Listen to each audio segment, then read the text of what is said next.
지난 시간 북한의 불교와 사찰에 대해 알아봤는데요. 다른 종교들은 어떤 모습으로 존재하는지도 궁금합니다. 네, 북한 TV에서 만나기 쉽지 않은 단어 중에 하나가 바로 종교죠. 오늘 자세히 알아봅니다. 함께 하실 두 분입니다. 어서 오세요. 안녕하세요.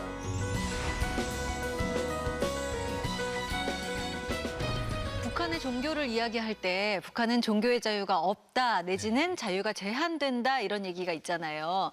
처음에 한국에 오셨을 때 어떠셨어요? 저 처음에 왔을 때 이제 밤거리를 한번 걸어가 봤었거든요. 전기를 왜 이렇게 쓸데없이 길거리에도 이렇게 환하게 비치냐 이러면서 마을 주변을 도는데 한 골목 지났을까 말았을까 하는데 십자가가 이제 높은 곳에 이제 하나 턱 있는 거예요. 몇 골목을 들어가서 또 한 돌기 돌다 보니까 또 그런 게 또 보이는 거예요. 그래서 북한에는 조선노동당을 이제 중심으로 해서 주민들이 움직이는데 여기에는 교회를 중심으로 해서 사람들이 돌아가나 그런 느낌. 초기에는 되게 혼란스러웠어요. 네. 네, 얼마 전 미국 국무부는 2022 종교자유 보고서를 공개하고 북한의 종교자유 침해가 심각하다고 전했습니다. 그런데 북한 헌법에는 종교의 자유를 인정하고 있다고 하던데 어떤가요? 북한의 재헌헌법의 14조에 종교에 대해서 이렇게 되어 있습니다. 국민은 신앙 및 종교의식 거행의 자유를 가진다. 근데 이 내용은 종교 관련 조항이 상당히 변화를 해요. 종교가 사회 질서를 해칠 수도 있다는 아이디어를 가지고 있는 것 같은데 그럼 북한에 계실 때 종교 때문에 뭐 처형을 당하거나 이런 사람들 본 적 있으세요? 저희가 배웠을 때는 종교는 마약이라고 하거든요. 그리고 종교는 사람을 호황한 말로 이제 사람을 혼란스럽게 하기 때문에 그런 걸 가지고 이제 사상이 젖먹는다, 의식을 흐리게 한다라는 거를 배웠었고 북한 내에 종교를 가져서 처형됐다 이런 사람은 본 적은 없어요. 2000년대 초에 중국에 갔다 온 여성이 있었거든요. 중국에 갔다 와서 조사를 받잖아요. 뭐 이거 첫 번째로 물어본대요. 저 교회에 갔었냐? 그럼 모르고 교회에 갔었다 그러면 엄청 두드려 맞는다고 하더라고요. 그러니까 노동단련대를 딱 1개월 갔다 왔거든요. 직접적으로 본 처벌은 그거예요. 그리고 소문으로는 무수히 많이 들었죠. 뭐 죽였다고 하더라, 뭐 어쨌다 하더라 이런 소문은 많이 들었는데 본 적은 없습니다. 네. 강민지 씨 옛날 말씀해 주셨는데 그 요즘 많이 달라졌다면서요? 네. 그러니까 중학생들이 배우는 지도에 네. 교회당을 따로 표시를 해요.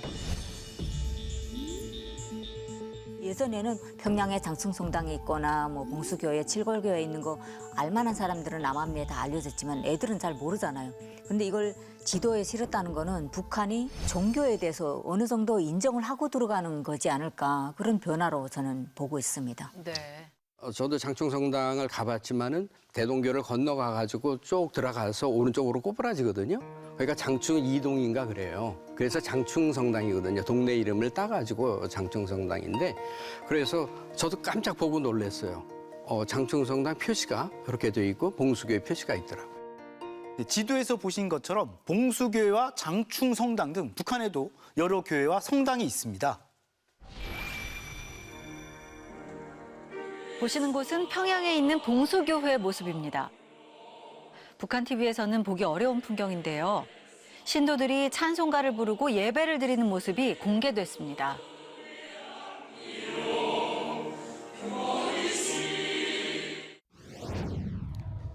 2005년 교황 요한 바오로 2세가 선종했을 당시 평양의 장충성당에선 추모 미사가 열리기도 했습니다.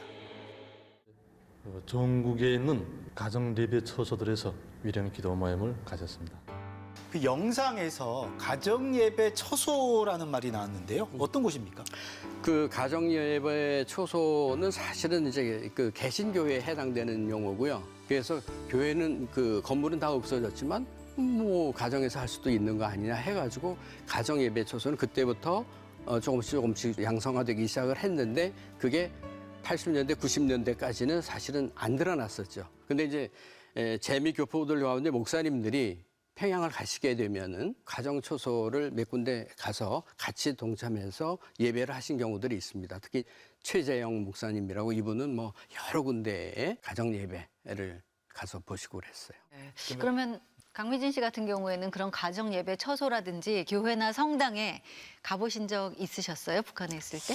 그 종교 자체를 북한이 뭐 공식적으로 주민들한테 선전하고 있지 않으니까 그런 적은 없습니다. 그런데 어떤 경험을 한 적이 있냐면 탈북 직전에 사실은 점집이라고 알고 찾아갔었거든요. 탈북하고 싶은데 어느 날 어느 방향으로 갔으면 좋겠나 이게 질문인데 이렇게 대놓고 얘기하면 신고하면 제가 잡힐 수 있잖아요.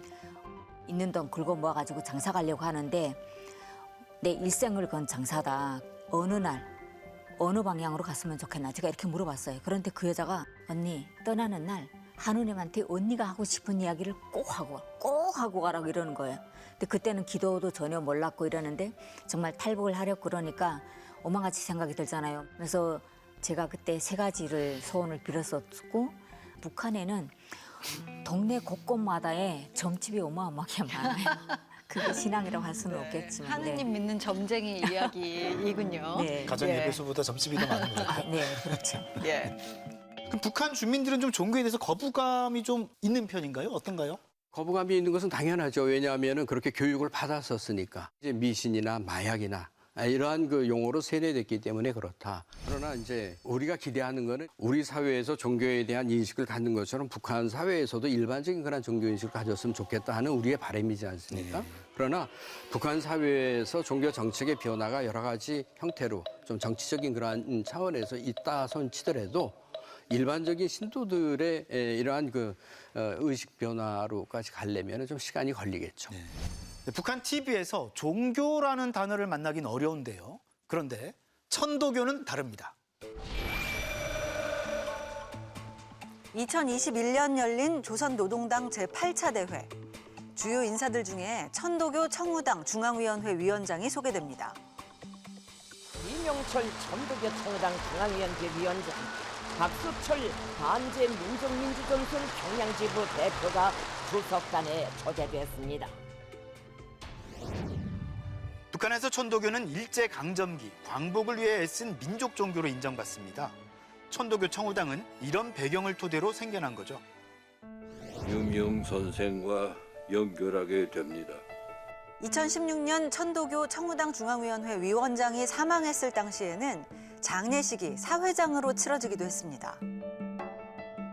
김정은 동지의 조남을 모신 화환이 묘에 진정됐습니다. 천도교가 이렇게 다른 종교에 비해서 특별 대우를 받는 듯한 이런 이유가 뭔지 궁금합니다.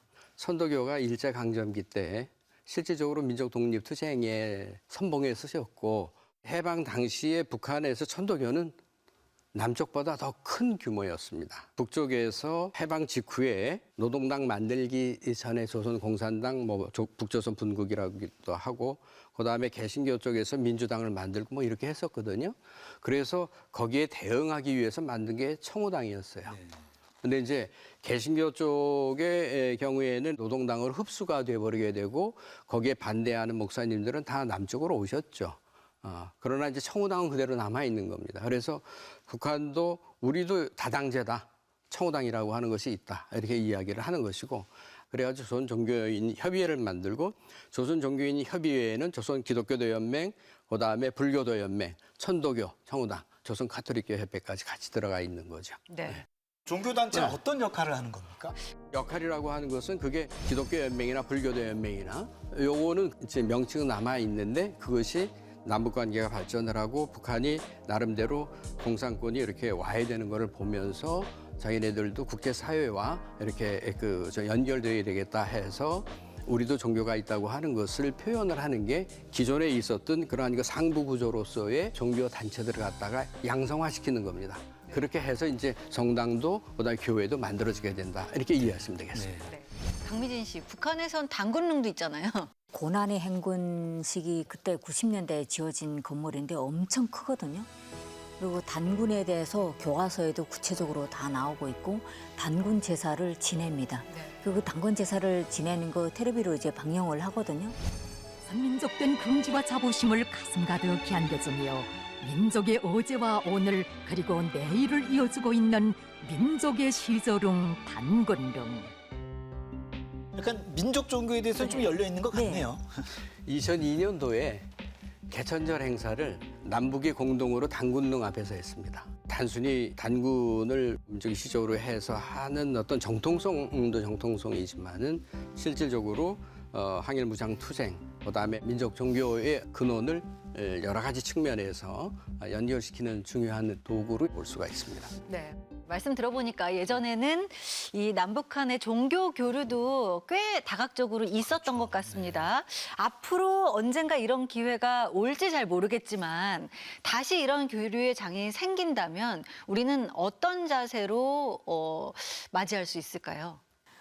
일단 분단이 70년이라는 오랜 기간을 가지고 있잖아요. 반세기가 넘어되는 그런 기간이기 때문에 당연히 다르다고 저는 생각을 해요. 그러니까 니네가 틀렸어. 뭐 이게 아니라 다르다는 걸 서로가 인정을 해가면서 한민족이라는 그런 부분에서 좀 서로가 양보를 해줄 면에서는 좀 양보를 하고 서로가 또 합쳐지는 부분에서는 그렇게 섞고 가면 어느 순간에는 정말 우리도 몰랐던 그런 일들이 좀 있지 않을까. 그런 면에서 종교의 그런 역할은 상당히 좀 크지 않을까 생각합니다.